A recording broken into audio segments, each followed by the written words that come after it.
ದೇಶದ ಇಂದಿನ ಪ್ರಮುಖ ಸುದ್ದಿಗಳನ್ನ ನೋಡೋಣ.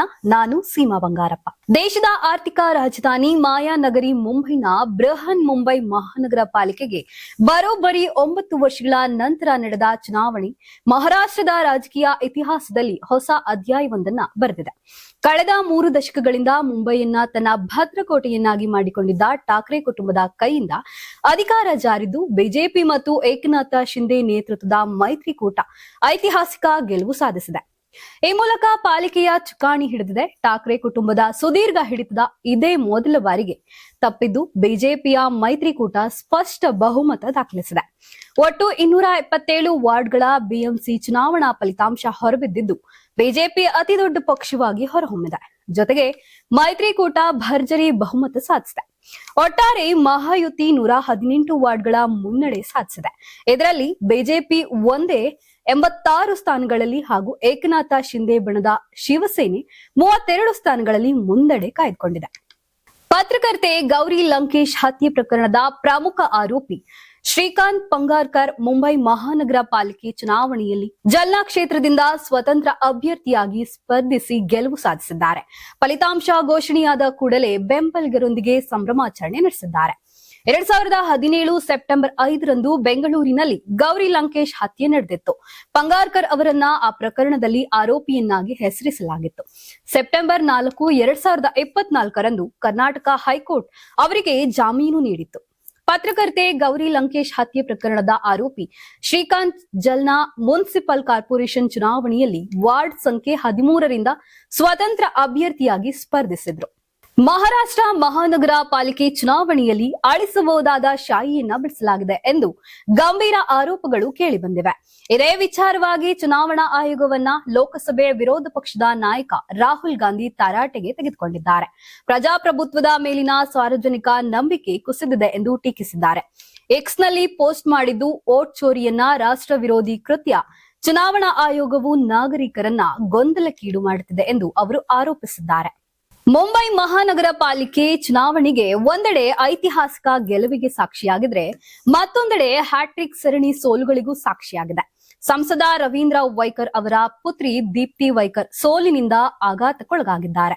ಶಿಂದೆ ಬಣದ ದೀಪ್ತಿ ವೈಕರ್ ಅವರನ್ನ ಶಿವಸೇನೆ ಠಾಕ್ರೆ ಬಣದ ಅಭ್ಯರ್ಥಿ ಲೋನಾ ರಾಜೇಂದ್ರ ಸಿಂಹ ರಾವತ್ ಸೋಲಿಸಿದ್ದಾರೆ. ರವೀಂದ್ರ ವೈಕರ್ ಲೋಕಸಭೆ ಚುನಾವಣೆಯಲ್ಲಿ ಕೇವಲ 48 ಮತಗಳಿಂದ ಗೆದ್ದಿದ್ರು. ಆದರೆ ಇದಕ್ಕೂ ಮೊದಲು 2024ರ ವಿಧಾನಸಭಾ ಚುನಾವಣೆಯಲ್ಲಿ ಮನೀಷಾ ವೈಕರ್ ಕೂಡ ಸ್ವಲ್ಪ ಅಂತರದಿಂದ ಸೋತಿದ್ರು.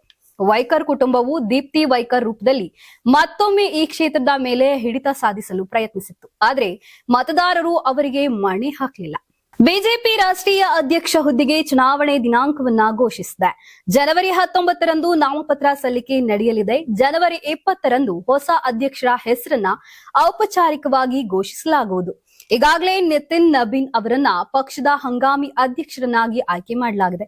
ನಿತಿನ್ ನಬೀನ್ ಅವರು ಬಿಜೆಪಿಯ ರಾಷ್ಟ್ರೀಯ ಅಧ್ಯಕ್ಷರಾಗಿರುವುದು ಖಚಿತವೆಂದು ಹೇಳಲಾಗ್ತಿದೆ.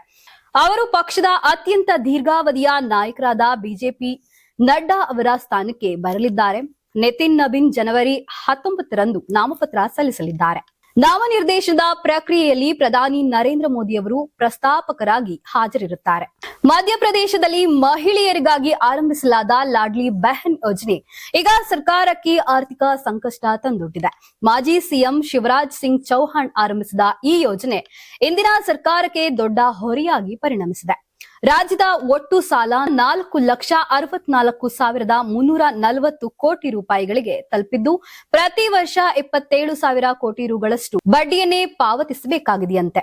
2023ರ ವಿಧಾನಸಭಾ ಚುನಾವಣೆ ವೇಳೆ ಶಿವರಾಜ್ ಸಿಂಗ್ ಚೌಹಾಣ್ ನೇತೃತ್ವದ ಸರ್ಕಾರ ಲಾಡ್ಲಿ ಬೆಹನ್ ಯೋಜನೆಯನ್ನ ಆರಂಭಿಸಿತ್ತು. ಮಹಿಳೆಯರ ಆರ್ಥಿಕ ಸಬಲೀಕರಣ ಮತ್ತು ಯೋಗಕ್ಷೇಮಕ್ಕಾಗಿ ಪ್ರತಿ ತಿಂಗಳು ಅರ್ಹ ಮಹಿಳೆಯರ ಬ್ಯಾಂಕ್ ಖಾತೆಗಳಿಗೆ ನೇರವಾಗಿ 1,250 ರೂಪಾಯಿ ಆರ್ಥಿಕ ಸಹಾಯ ನೀಡುವ ಯೋಜನೆ ಇದಾಗಿದೆ. ಬಿಜೆಪಿ ಆಡಳಿತದ ರಾಜ್ಯಗಳಲ್ಲಿ ಬಂಗಾಳಿ ಮಾತನಾಡುವವರ ವಲಸೆ ಕಾರ್ಮಿಕರನ್ನ ಹಿಂಸಿಸಲಾಗುತ್ತಿದೆ ಎಂದು ಪಶ್ಚಿಮ ಬಂಗಾಳದ ಮುಖ್ಯಮಂತ್ರಿ ಮಮತಾ ಬ್ಯಾನರ್ಜಿ ಆರೋಪಿಸಿದ್ದಾರೆ. ಆಡಳಿತಾತ್ಮಕ ಕಾರ್ಯಕ್ರಮಗಳಲ್ಲಿ ಭಾಗವಹಿಸಲು ಉತ್ತರ ಬಂಗಾಳಕ್ಕೆ ತೆರಳಿದ್ದು ಬ್ಯಾನರ್ಜಿ ಬಿಜೆಪಿ ರಾಜ್ಯದಲ್ಲಿ ಗಲಭೆಯನ್ನ ಪ್ರಚೋದಿಸಲು ಯೋಚಿಸುತ್ತಿದೆ ಎಂದು ಆರೋಪಿಸಿದ್ದಾರೆ. ಏಕೆಂದರೆ ಪಕ್ಷ 2026ರ ವಿಧಾನಸಭಾ ಚುನಾವಣೆಯಲ್ಲಿ ಗೆಲ್ಲಲು ಸಾಧ್ಯವಾಗುವುದಿಲ್ಲ ಎಂದು ಬಿಜೆಪಿ ಅರಿತುಕೊಂಡಿದೆ ಎಂದು ಮಮತಾ ಬ್ಯಾನರ್ಜಿ ಹೇಳಿದ್ದಾರೆ. ಮರ್ಷಿದಾಬಾದ್ನ ಬೆಲ್ಡಾಂಗಾದಲ್ಲಿ ನಡೆದ ಪ್ರತಿಭಟನೆಯನ್ನ ಉಲ್ಲೇಖಿಸಿ ಮಾತನಾಡಿದರು. ಅಲ್ಪಸಂಖ್ಯಾತ ಸಮುದಾಯದ ಕೋಪವು ನ್ಯಾಯಯುತವಾಗಿದೆ. ವಲಸೆ ಕಾರ್ಮಿಕರ ವಿರುದ್ಧ ಪದೇ ಪದೇ ನಡೆಯುತ್ತಿರುವ ಹಿಂಸಾಚಾರದ ಘಟನೆಗಳಿಂದ ಈ ಪ್ರತಿಭಟನೆ ಉಂಟಾಗಿದೆ. ವಲಸೆ ಕಾರ್ಮಿಕರಿಗೆ ಬೆಂಬಲವಾಗಿ ನಾವು ನಿಲ್ಲುವುದಾಗಿ ಭರವಸೆ ನೀಡಿದ್ರು. ತಮ್ಮ ವಿರುದ್ಧದ ಭ್ರಷ್ಟಾಚಾರ ಆರೋಪಗಳ ತನಿಖೆಗೆ ರಚಿಸಿರುವ ತ್ರಿಸದಸ್ಯ ಸಮಿತಿಯನ್ನ ರದ್ದುಗೊಳಿಸುವಂತೆ ಕೋರಿ ಅಲಹಾಬಾದ್ ಹೈಕೋರ್ಟ್ ನ್ಯಾಯಮೂರ್ತಿ ಯಶವಂತ್ ವರ್ಮಾ ಅವರು ಸಲ್ಲಿಸಿದ ಅರ್ಜಿಯನ್ನ ಸುಪ್ರೀಂ ಕೋರ್ಟ್ ವಜಾಗೊಳಿಸಿದೆ. ವರ್ಮಾ ಅವರ ಅರ್ಜಿಯನ್ನ ವಜಾಗೊಳಿಸಿದ್ದಲ್ಲೇ ಮಹಾಭಿಯೋಗ ತನಿಖೆ ಗ್ರೀನ್ ಸಿಗ್ನಲ್ ನೀಡಿದೆ. ವರ್ಮಾ ಅವರ ಅಧಿಕೃತ ನಿವಾಸದಲ್ಲಿ ಲೆಕ್ಕಕ್ಕೆ ಸಿಗದಷ್ಟು ನಗದು ಪತ್ತೆಯಾಗಿದೆ ಎಂಬ ವರದಿಗಳ ನಂತರ ಅವರನ್ನ ಪದಚ್ಯುತಗೊಳಿಸುವಂತೆ ಕೋರಿ ಸಲ್ಲಿಸಲಾದ ನಿರ್ಣಯವನ್ನ ಅಂಗೀಕರಿಸುವ ಮತ್ತು 1968ರ ನ್ಯಾಯಾಧೀಶರ ವಿಚಾರಣಾ ಕಾಯ್ದೆಯಡಿ ತನಿಖಾ ಸಮಿತಿಯನ್ನ ರಚಿಸುವ ಲೋಕಸಭಾ ಸ್ಪೀಕರ್ ಅವರ ನಿರ್ಧಾರವನ್ನ ಪ್ರಶ್ನಿಸಿ ಅವರು ಸುಪ್ರೀಂ ಕೋರ್ಟ್ಗೆ ಅರ್ಜಿ ಸಲ್ಲಿಸಿದ್ರು. ನ್ಯಾಯಮೂರ್ತಿಗಳಾದ ದೀಪಂಕರ್ ದತ್ತಾ ಮತ್ತು ಸತೀಶ್ ಚಂದ್ರ ಶರ್ಮಾ ಅವರ ಪೀಠ ನ್ಯಾಯಾಧೀಶರು ಸಲ್ಲಿಸಿದ ಅರ್ಜಿಯಲ್ಲಿ ಯಾವುದೇ ಪರಿಹಾರಕ್ಕೆ ಅರ್ಹರಲ್ಲ ಎಂದು ತೀರ್ಪು ನೀಡಿತು. ಬೆಂಗಳೂರು ಉಪನಗರ ರೈಲ್ವೆ ಯೋಜನೆಯನ್ನ ಪ್ರಧಾನಿ ನರೇಂದ್ರ ಮೋದಿ ಸೂಕ್ಷ್ಮವಾಗಿ ಪರಿಶೀಲಿಸಿದ್ದಾರೆ. ವಿಳಂಬವಾಗುತ್ತಿರುವ ಯೋಜನೆಗೆ ಮತ್ತಷ್ಟು ವೇಗ ನೀಡುವಂತೆ ಕರೆ ಕೊಟ್ಟಿದ್ದಾರೆ. ಇತ್ತೀಚೆಗೆ ನಡೆದ ಪ್ರಗತಿ ಸಭೆಯಲ್ಲಿ ವಿರೋಧ ಪಕ್ಷಗಳ ಆಡಳಿತವಿರುವ ರಾಜ್ಯಗಳಾದ ಕರ್ನಾಟಕ ಮತ್ತು ತೆಲಂಗಾಣದಲ್ಲಿ 2 ಮೆಗಾ ಯೋಜನೆಗಳನ್ನ ಪರಿಶೀಲಿಸಿದ್ರು. ಇವು ಹಲವು ವರ್ಷಗಳಿಂದ ವಿಳಂಬವಾಗುತ್ತಿದ್ದು ವೆಚ್ಚದಲ್ಲಿ ಭಾರಿ ಏರಿಕೆಯಾಗಿದೆ. ಈ ಯೋಜನೆಗಳಲ್ಲಿ ತ್ವರಿತ ಪ್ರಗತಿ ಸಾಧಿಸುವಂತೆ ತಿಳಿಸಿದ್ದಾರೆ. ಬೆಂಗಳೂರು ಉಪನಗರ ರೈಲ್ವೆ ಯೋಜನೆಯು 4 ದಶಕಗಳಿಂದ ಚರ್ಚೆಯಲ್ಲಿದೆ. ಅಂತಿಮವಾಗಿ ಇದನ್ನ 2020ರಲ್ಲಿ ಮಂಜೂರು ಮಾಡಲಾಯಿತು. 2023ರಲ್ಲಿ ಪೂರ್ಣಗೊಳ್ಳುವ ಗುರಿಯನ್ನ ಹೊಂದಲಾಗಿತ್ತು. ಆದರೆ ಇನ್ನೂ ಪೂರ್ಣಗೊಳಿಸಲು ಸಾಧ್ಯವಾಗಿಲ್ಲ.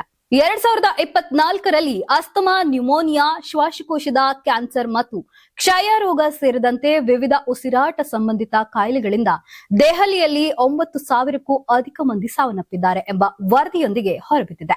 ಇದು 2023ರಲ್ಲಿ 8,801ರಷ್ಟಿತ್ತು. 2024ರಲ್ಲಿ ಉಸಿರಾಟದ ಕಾಯಿಲೆಗಳಿಂದ ದೆಹಲಿಯಲ್ಲಿ 9,211 ಮಂದಿ ಸಾವನ್ನಪ್ಪಿದ್ದಾರಂತೆ. ಹೀಗಂತ ದೆಹಲಿ ಸರ್ಕಾರ ಬಿಡುಗಡೆ ಮಾಡಿದ ಅಧಿಕೃತ ಅಂಕಿಅಂಶಗಳು ಹೇಳಿವೆ ಎಂದು ವರದಿಯಾಗಿದೆ. ಉಸಿರಾಟದ ಸಮಸ್ಯೆಗಳು ಸೇರಿದಂತೆ ಸಾಂಕ್ರಾಮಿಕ ಮತ್ತು ಪರಾವಲಂಬಿ ಕಾಯಿಲೆಗಳಿಂದ ವರ್ಷದಿಂದ ವರ್ಷಕ್ಕೆ ಸಾವಿನ ಪ್ರಮಾಣ ಹೆಚ್ಚಾಗ್ತಿದೆ ಎಂದು ವರದಿಗಳು. 2024ರಲ್ಲಿ ಒಟ್ಟು 1,39,480 ಮಂದಿ ಸಾವನ್ನಪ್ಪಿದ್ದಾರಂತೆ. ಇದಿಷ್ಟು ಹೊತ್ತಿನ ದೇಶದ ಪ್ರಮುಖ ಸುದ್ದಿಗಳು. ನೋಡ್ತಾ ಇರಿ ಕರ್ನಾಟಕ ಟಿವಿ.